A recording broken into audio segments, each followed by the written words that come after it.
change and challenge, in a decade of hope and fear, in an age of both knowledge and ignorance. The greater our knowledge increases, the greater our ignorance unfolds. No man can fully grasp how far and how fast we have come.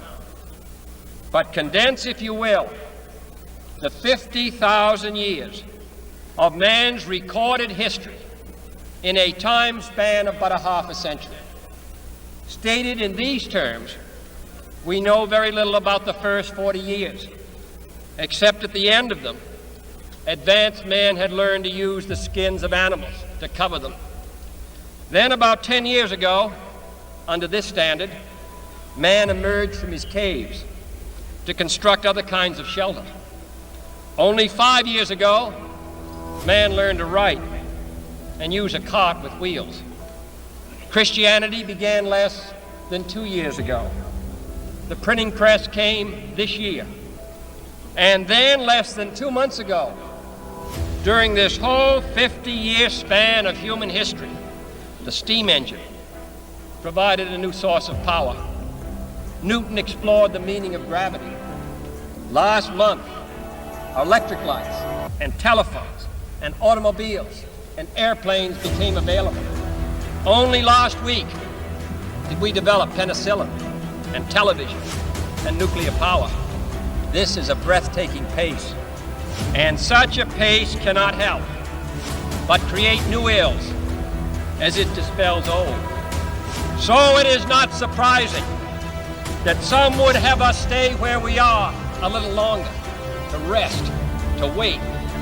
But this city of Houston, this state of Texas, this country of the United States was not built by those who waited and rested and wished to look behind them. For the eyes of the world now look into space, to the moon, and to the planets beyond. And we have vowed that we shall not see it governed by a hostile flag of conquest, but by a banner of freedom and peace. But why, some say, the moon? Why choose this as our goal? And they may well ask, why climb the highest mountain? Why 35 years ago, fly the Atlantic? Why does Rice play Texas? We choose to go to the moon. We choose to go to the moon.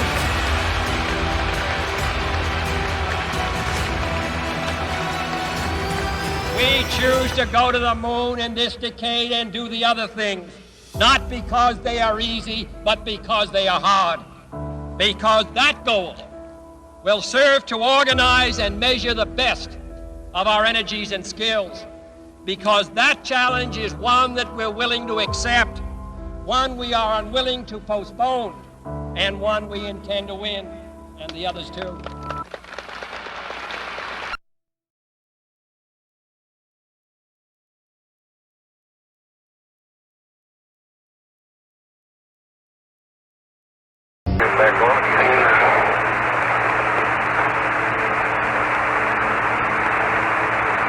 And John, verify your lock the forward hatch. I got one of them. John, verify your lock the forward hatch. The forward hatch is locked. Okay. Okay. But I don't know. There's somebody out there that wants to come in. Are you trying to pull my leg down there? Oh, he sure don't want anybody to get in. Sure don't want anybody to get in. Yeah, that's right. There's 5,000 PSI on that door.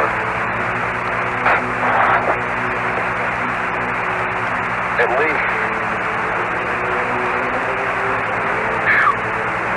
Verify safety on the dump valve. Okay, it is.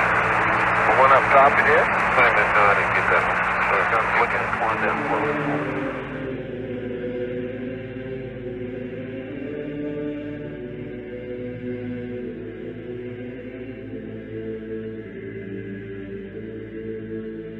Verify your lock the forward hatch. I got one of them. John, verify your lock the forward hatch. The forward hatch is locked. Okay. Okay. But I don't don't know. There's somebody out there that wants to come in.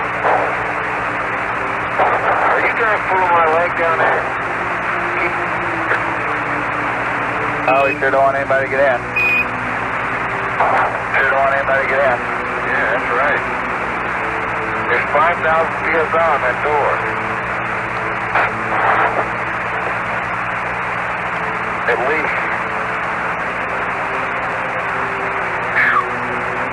Verify safety on the dump valve. Okay, it is. The one up top.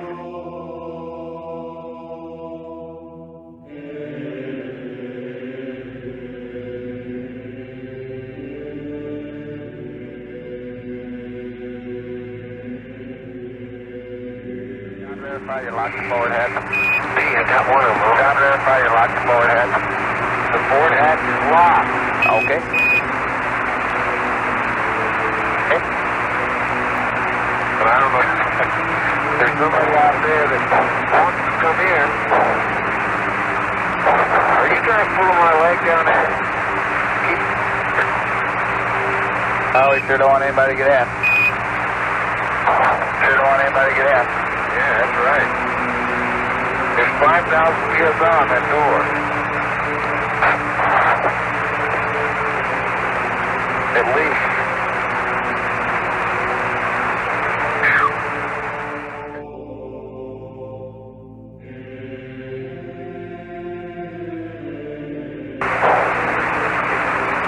Are you trying to pull my leg down there? Oh, we sure don't want anybody to get in. Sure don't want anybody to get in. Yeah, that's right. There's 5,000 PSI on that door.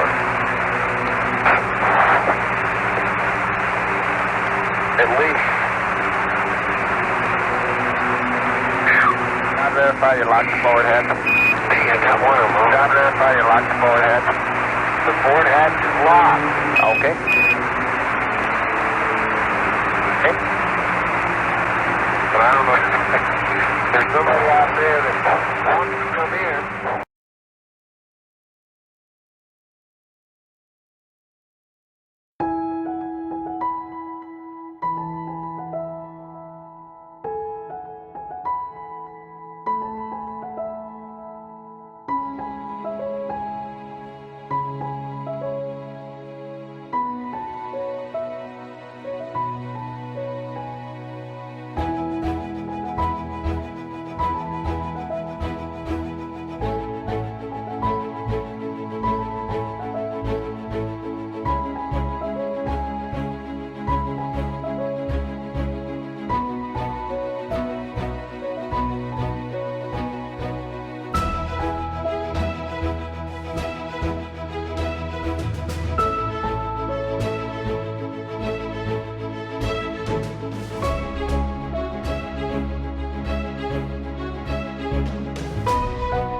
In 2014.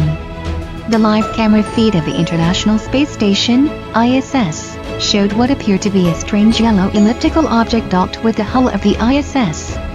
The live camera feed was quickly recorded and uploaded to YouTube, and is generating much interest as possible evidence of a UFO interacting with the ISS. This has led to claims that the UFO was docked so that extraterrestrials could meet with NASA astronauts. The idea that alien ships could dock with the ISS and have meetings with its occupants is supported by the claims of a former NASA employee who during his 34-year service worked on numerous NASA missions and finally as a spacecraft operator, Clark McClelland. He claims to have witnessed a similar alien rendezvous during a United States Space Shuttle mission just before his security clearance was revoked by NASA in 1992. If extraterrestrials did dock their vehicle with the ISS to conduct a meeting with NASA astronauts, it would not be the first time, according to the claims of Clark McClelland.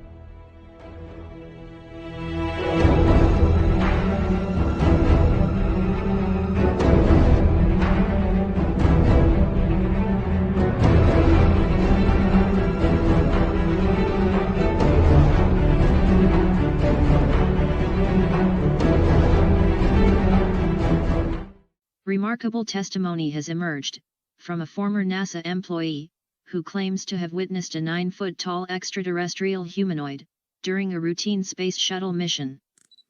Clark McClelland, who is a retired spacecraft operator, worked at NASA for 34 years, and was responsible for ensuring the safety of numerous NASA missions. In a recent interview on the Jeff Rense radio program, McClelland states that he witnessed a 9-foot-tall humanoid alien directing 2 astronauts in the cargo bay of a space shuttle. When I observed the 8 to 9 foot tall giant inside the space shuttle in 1991, I could observe, but not hear, I could observe the arm motions to run right side where there was one of our NASA astronauts tethered to the side, and then on the left side another U.S. NASA astronaut was tethered to that side, and this large creature, humanoid, 2 arms, 2 legs, a torso, a head with a helmet on it, actually was giving them orders. He'd be pointing things out, and he would sweep his hand around aside if he wanted something that they may have said that he disagreed with, he, she, whatever it was. I watched it for 1 minute and 3 seconds, and believe me, I saw a large ship pass the tail end of the space shuttle. Well, which mission was this, Clark, that you saw the large alien in there? Jeff, I will not. You're say still not that. disclosing that. Okay, understood. The reason is the families of those astronauts would be penalized. Would be destroyed by the you know what controlled media. Yeah, I got it. It would appear that a race of giant humanoid aliens are indeed monitoring our planet. It would also appear that these highly advanced extraterrestrial beings are possibly taking the lead in NASA's secret space program. If this is true, then it's very possible that the governments of the world have been compromised by secret groups of humanoid aliens who may not have good intentions. As John F. Kennedy once stated, the very word secrecy is repugnant in a free and open society. And judging by the evidence presented, these extraterrestrial beings appear quite content, hiding in the shadows, possibly working hand in hand with the military-industrial complex. A possible extraterrestrial event has been reported during the docking of the Soyuz spacecraft. In footage released by the European Space Agency, astronaut Samantha Cristoforetti, who is Italy's first woman in space, can be heard shouting out in shock at something she saw during the docking of the Soyuz spacecraft. Oh my God,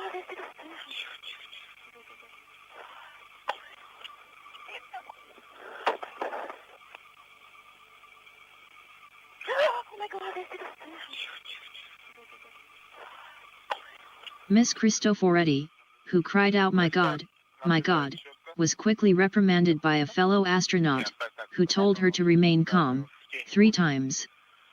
It has been reported that she described what she saw as being almost alien, adding to theories that what she actually witnessed was a UFO. She later stated on her blog that she was overcome with emotion when she saw the International Space Station's solar panels bathed in a bright orange light. However, a few minutes prior, a possible UFO was recorded during the docking procedure.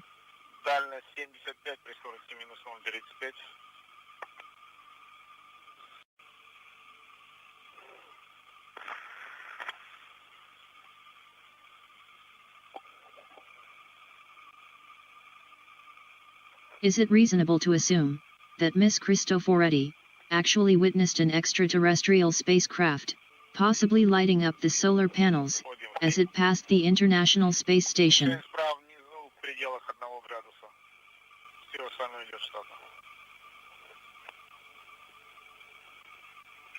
my God,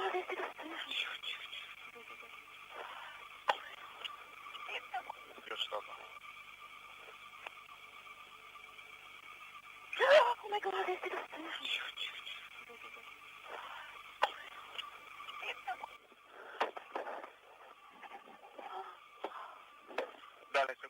Will NASA ever allow our brave astronauts to fully disclose what they have witnessed during these dangerous missions into the cosmos? The people of the world have a right to know the truth, and these heroes of space exploration should be allowed to reveal what they witness during these dangerous journeys into the void of the unknown.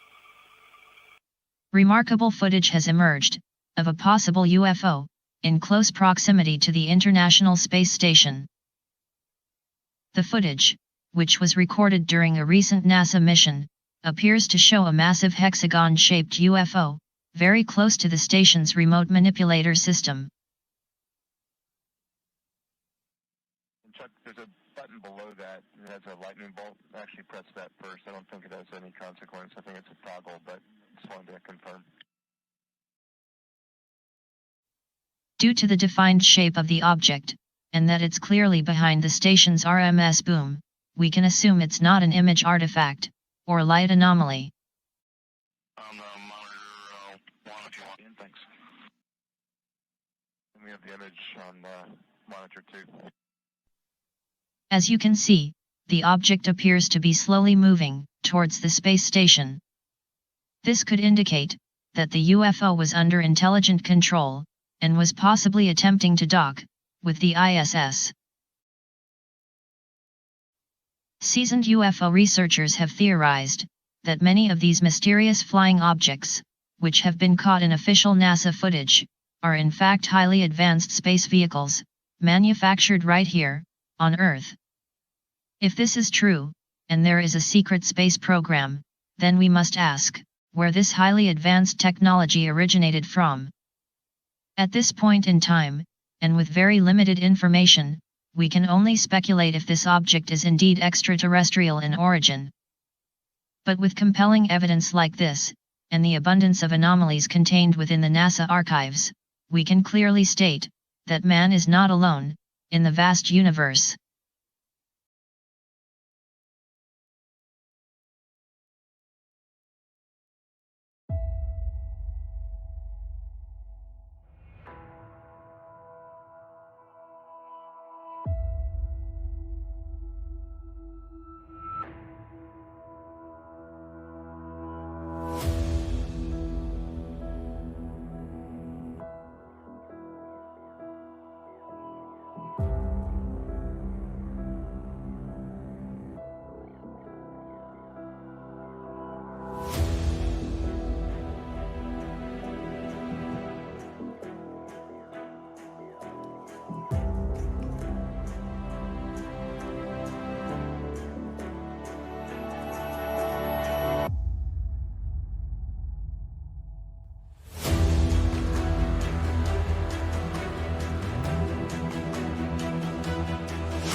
I fully believe that we're not alone, and have for many, many years, even though, but at the time I went to the moon, it was the conventional wisdom, both in science and theology, that we were alone in the universe.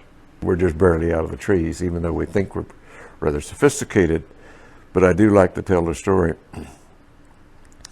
that my great-grandparents came across from southern United States to the west after our Civil War. And I went to the moon less than 100 years later. They came across in covered wagons. So from covered wagons to going to the moon in less than 100 years in our lifetime is a rather significant event. It tells us how primitive we have been until the modern era, and we're still rather primitive. Because of my openness to these things, I did have many of the old-timers in the military and in the intelligence community over the years wanting to get it off their chest before they passed away, allowed me to interview them and talk to them about it. And so my ideas became fairly well solidified in the fact we've been visited. We have to remember that right after World War II, the Army Air Force was separated and became the Air Force, a separate branch of service. And that the OSS, which was the Office of Special Services, was disbanded and eventually became the CIA. So that here was a major military organization and a major intelligence organization totally in disarray, new-founded, didn't know what they were doing after World War II, and not really reorganized yet. And as a result of that, the President Truman at that time convened a very high-level committee to examine this alien or UFO phenomenon. They did come to the conclusion that it was alien, and the military rightly came to the conclusion, if they're hostile, there's nothing we can do about it. Therefore, their choice was to deny it and to hush it up and create the National Security Act of 1947, which validated that deception and covered it up and allowed the group to go underground, as it were. And we've been living with that now for 50 years. It is really the beginning of the whole cover-up, the entire denial of this phenomenon, and the addition of dismissal, disinformation, misinformation to cloak and to discourage investigation, to misinform. It's just been continuous for many, many years now. Eventually it came away from the fear, I believe, of not being able to protect and do their duty to the notion of power and control, controlling the knowledge and the technology. And the group involved with that is still doing it. We have created our reality here, and we have created it right now rather badly, for it's not a sustainable reality. We have created, with our science and technology, instead of using it for the greater good, it's been captured by interest, greed, self-service, which is rife. And instead of using it, all of our technology and our brilliance and genius for greater good, we use it for self-service. And that's not going to work. It's important that we look at our civilization, our place in history, use our tools of science for greater understanding, to promote the greater good, and that's what it's all about.